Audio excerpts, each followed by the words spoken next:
Hi guys, I welcome you in my YouTube channel इसके English पाठशाला।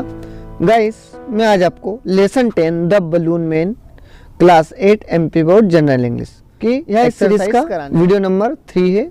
Video number first में आपको poem को line by line Hindi explanation के साथ समझाया गया है। सेकंड वीडियो में जो है आपको क्वेश्चन आंसर कराए गए हैं और यह थर्ड वीडियो है जिसमें आपको जो है एक्सरसाइज कराई जा रही है। तो बिना देर किए शुरू करते हैं दोस्तों यह वीडियो। शुरू करते हैं दोस्तों एक्सरसाइज का हिंदी मतलब होता है अभ्यास। अभ्यास में आपको सबसे पहले लिसन एंड रिपीट, सुनो और दोहराओ। ये जो शब्द हैं आपको सुनना है और दोहराना है। ये जो शब्द हैं दोस्तों आपके राइमिंग शब्द हैं। राइमिंग शब्द वे होते हैं जिनके अंत के लेटर, अंत के वर्ण समान होते हैं और जिनकी ध्वनि अंत में समान होती है। ऐसे शब्द जिनकी अंतिम ध्वनि समान होती है वे आपके राइमिंग वर्ड कहलाते हैं। जैसे स्टेज, डेज और रेस, है ना। तो इनके हिंदी मीन्स भी जो है अपन देखते हुए चलते हैं। डेज यानी दिन, स्टेज यानी ठहरना, रेज यानी किरण, जो सूर्य की किरणें होती है उसको रेस कहा जाता है। बंच, लंच, मंच। बंच यानी होता है गुच्छा, लंच यानी दोपहर का भोजन, मंच यानी होता है आपका, मंच जो होती है आपकी जुएं होती हैं। फिर नेक्स्ट है ग्रीन, टीन, बिटवीन। ग्रीन का आपका जो हिंदी मतलब होता है वो होता है हरा, है ना। ग्रीन यानी हरा। और टीन यानी वो होता है जिसकी एज जो है 17 से 19 वर्ष के बीच में होती है, जिसको इंग्लिश हिंदी में अपन किशोरी उम्र जो उसको कहते हैं, किशोर उम्र का। और बिटवीन यानी होता है बीच में। High, Sai, tie. हाई यानी ऊंचा, साई यानी आह भरना और टाई यानी बांधना। ये जो इनके शब्द होते हैं ये आपके जो शब्द थे ये राइमिंग शब्द, राइमिंग वर्ड थे। बढ़ते हैं आगे की ओर। वर्ड पावर, शब्द शक्ति। शब्द शक्ति में क्या है, पिक आउट यानी चुनिए राइमिंग वर्ड्स, उन राइमिंग शब्दों को छांटिए। राइमिंग शब्द को हिंदी में तुकान शब्द बोलते हैं। वर्ड फ्रॉम द पोएम, जो पोएम में आए हुए हैं। From the following words, in words के माध्यम से। तो सबसे पहले जो है आपके राइमिंग वर्ड्स में बता चुका हूं क्या होते हैं और एक बार फिर से बताता हूं। वे शब्द जिनकी अंतिम ध्वनि समान होती है वे राइमिंग वर्ड्स कहलाते हैं। जैसे फोल्ड्स का होल्ड्स, फनी का सनी। अब इनमें जो लास्ट इसमें भी ऐसे, इसमें भी ऐसे, इसमें भी भाई है, इसमें भी भाई है। तो अंत के शब्द जो होते हैं, वर्ण जो होते हैं, लेटर, वो समान होते हैं और ध्वनि भी समान होती है। ऐसे शब्दों को राइमिंग शब्द कहा जाता है। हिंदी में राइमिंग शब्द को तुकांत शब्द कहते हैं। जैसे फोल्ड यानी मोड़ना या घड़ी करना, हॉल्ड यानी पकड़ना, फनी यानी मजेदार, सनी यानी धूप वाला। और ड्यूरिंग का मतलब होता है के दौरान, है ना। शाइनिंग यानी चमकीला, मग यानी मग, टग यानी बंधे हुए होना या फिर खिंचाना, फॉलिंग यानी गिरना और साइलिंग यानी पानी पर यात्रा करना। बढ़ते हैं आगे। क्वेश्चन नंबर बी है write the encircled words against their correct meaning. वे शब्द जो सही है उनके आगे आपको जो है घेरा लगाना है। इनसर्कल का मतलब होता है घेरा लगाना है। Word against their correct meaning, सही वर्ड के सामने, यानी कि जो शब्द दिख रहे हैं आपको इनसे एक सेंटेंस में जोड़ना है आपको जिनसे कि सही अर्थ निकले। मतलब इन वर्ड को आपको वहां लगाना है जहां पर इनका सही अर्थ निकलता हो। जैसे मान लो where the things are sold, चीजें कहाँ बेची जाती हैं। अब इन पांचों में से अपने को वो छांटना है जहां पर जो है चीजें बेची जाती है। तो चीजें कहाँ पर बेची जाती है, मार्केट में। तो ए वाले में क्या जाएगा आपका, मार्केट जाएगा, है ना। तो where the things are sold, market. दूसरा है a bag of the rubber that become large and the round when filled with air. तो ऐसे को क्या बोलते हैं, आपका ये हो जाएगा बलून, है ना। वे चीजें जो किसी चीज से बंधी हुई होती हैं, बड़ी चीजें से, उसको जो है बलून कहा जाता है। क्वेश्चन नंबर सी है अ व्हीकल विथ 2 और 2 wheels pulled by the horse, है ना। एक व्हीकल यानी एक वाहन जो 2 पहियों का हो, व्हील्स यानी पहिए, पुल्ड बाय और जो एक घोड़े के द्वारा खींचा जाता हो, उसको क्या बोलते हैं? गाड़ी बोलते हैं। और गाड़ी को इंग्लिश में कार्ट बोलते हैं। तो यह आ जाएगा आपका सी वाला पे cart, CRT cart. A thread use to tie the balloon, वे धागे जिनको बलून बांधने के काम आते हैं उनको क्या कहा जाता है? तो उसका क्या जाएगा? स्ट्रिंग। स्ट्रिंग का मतलब होता है धागा। धागे को जो है अपन धागे से ही बलून को बांध सकते हैं। ई है the space above the earth that you see when you look up, है ना। तो स्पेस यानी अंतरिक्ष, अबव द अर्थ जो धरती के ऊपर होता है, that you can see when you look up, जो आप ऊपर देखते हैं। तो क्या देखते हैं? ऊपर आसमान देखते हैं, तो इसका जाएगा स्काई। तो यहाँ नंबर मैंने डाल दिए। ए वाले का आपका मार्केट है, बी वाले का जो है आपका बलून है ना, डी वाले का जो है सी वाले का आपका कार्ड है, डी वाले का स्ट्रिंग है और ई वाले का स्काई है। इस तरह से फिर है आपका नेक्स्ट कॉम्प्रिहेंशन। कॉम्प्रिहेंशन का मतलब होता है बोध प्रश्न। जो आपने पाठ पढ़ा है, पाठ के आधार पे जो आपने समझा है, उसके आधार पर आपको जो है कुछ ये देना है। कॉम्प्रिहेंशन का मतलब ये होता है। कॉम्प्रिहेंशन में आंसर द फॉलोइंग क्वेश्चन, इन निम्नलिखित प्रश्नों के उत्तर दीजिए। पहला है who always come on market day, बाजार वाले दिन हमेशा कौन आता है। तो इसको जो है दोस्तों मैंने बहुत अच्छे से समझाया है। इसके लिए सेपरेट अलग से वीडियो बना हुआ है, वीडियो के डिस्क्रिप्शन में आपको लिंक मिल जाएगी, जो है इस लेसन का वीडियो नंबर 2 है। बढ़ते हैं आगे। Read and learn, let's learn क्या है? आगा नेक्स्ट वाला है आपका लेट्स रन, आओ पढ़ें। लेट्स यानी आओ, रीड यानी पढ़ना। Read the following passage carefully, इस पैसेज को ध्यानपूर्वक आपको पढ़ना है। बहुत ही मज़ेदार और इंटरेस्टिंग है दोस्तों। इसको पढ़ते हैं और शुरू करते हैं। क्या इसमें ये देखते हैं अपन सबसे पहले। जैसे लेट्स रीड, आओ पढ़ें। Read the following passage carefully, और इन ए स्मॉल प्लेस, एक छोटे से गांव में there lived a rich man, वहां पर एक अमीर आदमी रहता था। रिच यानी होता है अमीर, लिव्ड यानी रहना। ही हैड ए फ्रेंड, उसका एक मित्र था, दोस्त था। हु कुड नॉट हियर, जो कि सुन नहीं सकता था। एक छोटे से गांव में एक अमीर व्यक्ति था जिसका एक दोस्त था जो कि सुन नहीं सकता था। अब वो अमीर आदमी जो है उसका एक दोस्त था, वो बहरा था, वो सुन नहीं सकता था। The deaf friend learn that the rich man was ill, अब वो जो अमीर व्यक्ति जो था, उसका जो फ्रेंड था वो बहरा था, डीफ था। तो उसको एक बार पता चला कि उसका दोस्त जो है इल हो गया है, यानी बीमार हो गया है। इल का हिंदी मतलब होता है बीमार होना। So he went to afternoon to visit the rich man, इसीलिए वो जो है रिच मैन की खबर लेने के लिए जाता है, या विजिट उसको देखने के लिए जाता है। विजिट यानी देखने के लिए जाना। कौन जाता है? वो बहरा व्यक्ति जाता है। अब वो अपने मन ही मन में कुछ बातें करता है। क्या करता है वो? I must see my friend and try to make him happy, मुझे जो है अपने दोस्त को देखने जाना चाहिए और उसे खुश करने की कोशिश करनी चाहिए। हैप्पी यानी खुश करना, मेक हिम यानी उसे खुश कर देना। मेक जो है पॉजिटिव वर्ब है। ही सेड टू हिमसेल्फ, वह अपने आप से बातें करता है। But I must think of what I going to say, पर मुझे पहले ही सोच लेना चाहिए कि मुझसे बोलने क्या वाला हूं, है ना। I must care not to say anything that might make him angry, है ना। आई मस्ट टेक केयर यानी मुझे देखभाल करनी चाहिए उसकी, है ना। नोट से एनीथिंग, और उससे कुछ नहीं कहना चाहिए। That might make him angry, जिससे कि वो गुस्सा हो जाए। तो पहले क्या बोलता है वो? अपने मन ही मन में पहले सोच लेता है कि वो यदि कोई बोलेगा तो क्या उसको जवाब देगा।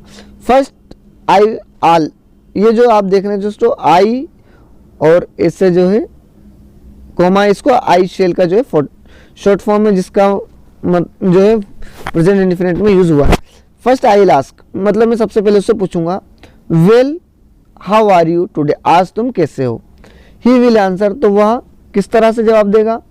फाइन, वो कहेगा कि मैं अच्छा हूँ। मतलब मन ही मन वो जो है बहरा व्यक्ति ऐसा सोच रहा है कि मैं पहले उससे जाऊंगा और पूछूंगा कि तुम आज कैसे हो, और फिर वो मुझे रिप्लाई देगा कि मैं आज ठीक हूँ, धन्यवाद।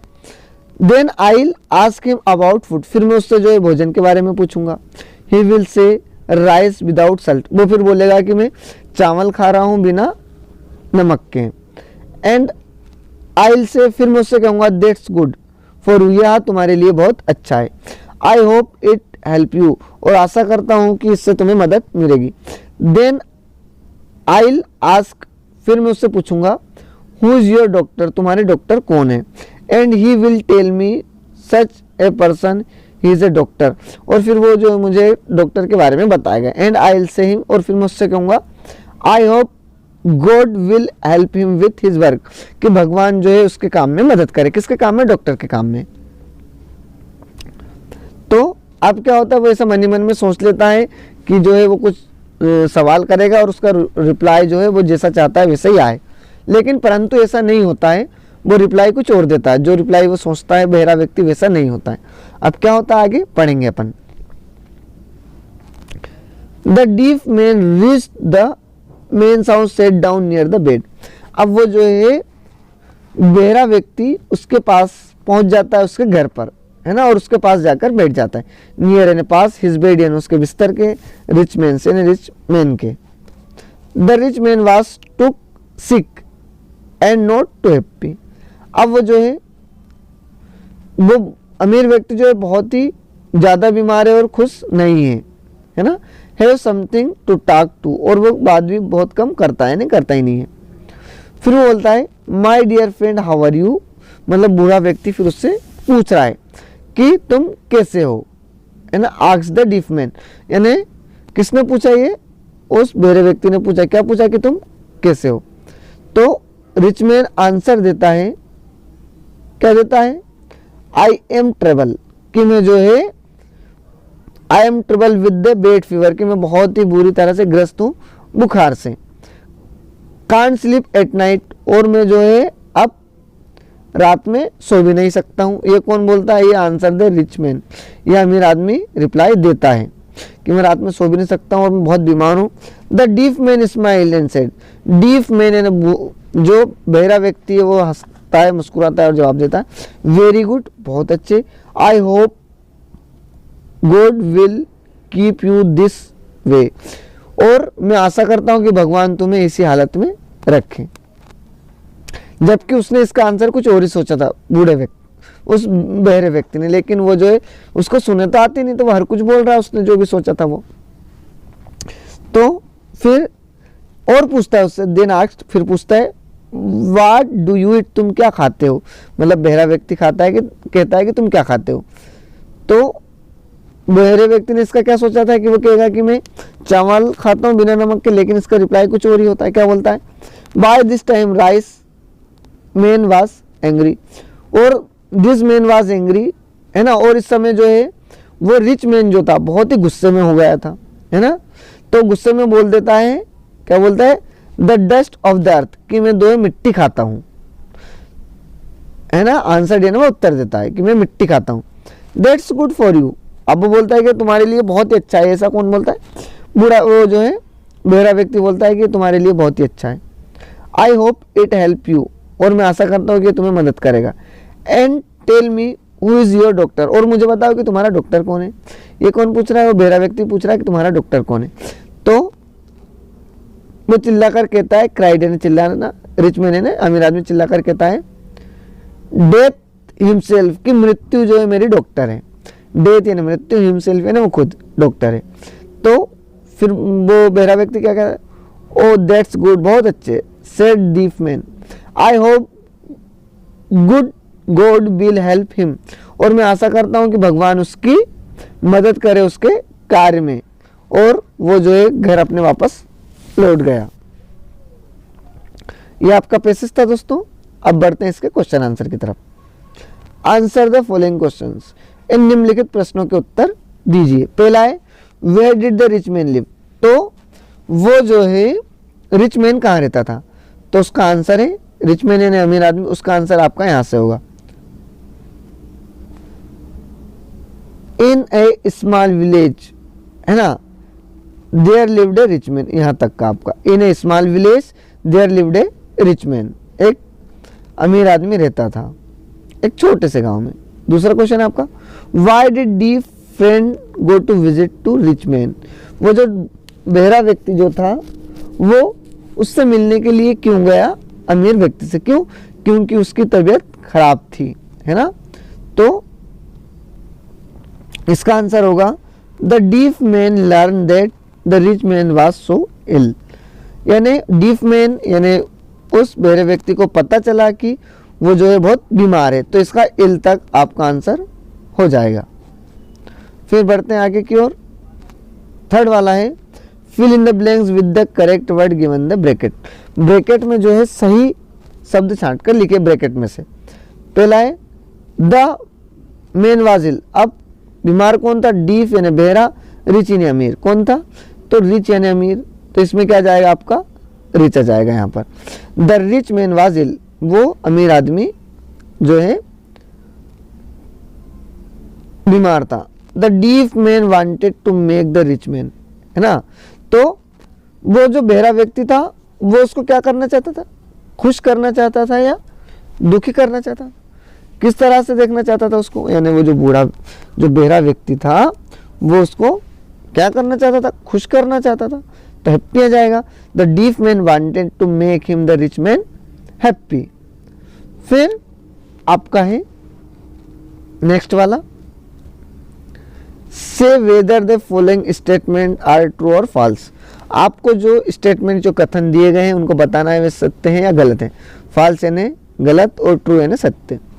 The deaf man's question made the rich man happy, क्या वो डीफ मैन यानी मेरे व्यक्ति के सवालों ने उससे खुश कर दिया था, तो इसका क्या आएगा फॉल्स। एफ यानी होता है फॉल्स, तो फॉल्स यानी झूठ, उसने उससे खुश नहीं किया था बल्कि और ज्यादा गुस्से में कर दिया था। The deaf man said all the wrong thing because could not here rich mains answer, क्या वो बूढ़ा जो बहरा व्यक्ति था वो उसके सवालों का रॉन्ग आंसर क्यों दे रहा था, क्यों, क्योंकि वह सुन नहीं सकता था, तो सही है वो नहीं सुन सकता था इसलिए वो जो है हर कुछ जो है आंसर में दे रहा था, तो दूसरे का ट्रू आ जाएगा। The deaf man went home thinking that had made him friend happy, क्या वह बहरा व्यक्ति ये सोचकर गया था उसके पास कि वो उसे खुश करेगा, हाँ तो सही है, वो खुश करने के हिसाब से उससे गया था, तो आपका ये भी ट्रू हो जाएगा। नेक्स्ट है लेट्स राइट, आओ लिखें। Read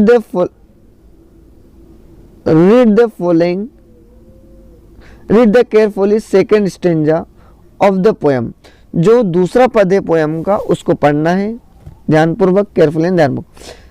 the people has describe the colour of the balloon, इसमें जो है गुब्बारों के कलरों का वर्णन किया गया है। Have you ever been to fair seen ball of the seller ना, write a paragraph about the shape of the colours balloon and also other thing he is begin like this, मतलब कविता के दूसरे जो है पद में क्या बताया गया है, बताया गया है क्या आप कभी मेले में गए हैं और वहां गुब्बारे बेचने वाले को देखा है, गुब्बारे के आकार व रंगों के बारे में तथा और भी दूसरी चीजें वहां बेचता है, उस पर पैराग्राफ लिखिए। इस तरह ये शुरू होगा, किस तरह शुरू होगा, यहाँ पर कुछ लाइन दे दी गई है, इस तरह से शुरू होगा। Once had been to a fair nearby village, एक बार जो है मैं एक पास के गांव के मेले में जाता हूँ। वंस यानी एक बार, आई हेड यानी मैं, फेयर यानी मेला, नियर यानी पास, विलेज यानी गांव, गांव में जो जाता हूँ। तो माई विलेज देयर आई सा ए बलून सेलर, वहां पर मैं जो एक गुब्बारे बेचने वाले को देखता हूँ। बैलून सेलर यानी गुब्बारे बेचने वाला, वहां पर मैं जो है गुब्बारे बेचने वाले को देखता हूँ, है ना। ये वाज सेलिंग बलून्स, वो गुब्बारे बेच रहा था। ऑफ डिफरेंट साइज यानी अलग अलग आकार के। सम आर बिग जो कि बड़े थे कुछ, सम आर स्मॉल जो कि कुछ छोटे थे। दे आर डिफरेंट कलर, उनके कलर भी अलग थे, जैसे ब्लू यानी नीला, ग्रीन यानी पर्पल यानी बैगनी, येलो यानी पीला, और भी इस तरह के। एंड मेनी मोर, और भी कुछ और थे। He was also selling some other items like toys, और टॉयज यानी होता है खिलौने, और खिलौनों की तरह ही कुछ और भी आइटम्स यानी कोई भी सामान वो और भी तरह से बेच रहा था। लेट्स डू इट, दूसरा है लेट्स डू इट, आओ करते। Form group of the reach and poem loudly, यानी आपको जो है पोएम को पढ़ना है और दोहराना है तेज तेज। Make a sharp book and all balloon. दोस्तों इसको जो है आप करें तो भी सही है, नहीं करते तो भी सही है, एग्जाम की दृष्टि से इतना महत्वपूर्ण नहीं है। यदि आपको यह वीडियो पसंद आया हो तो चैनल को लाइक कमेंट सब्सक्राइब करना ना भूलें। धन्यवाद।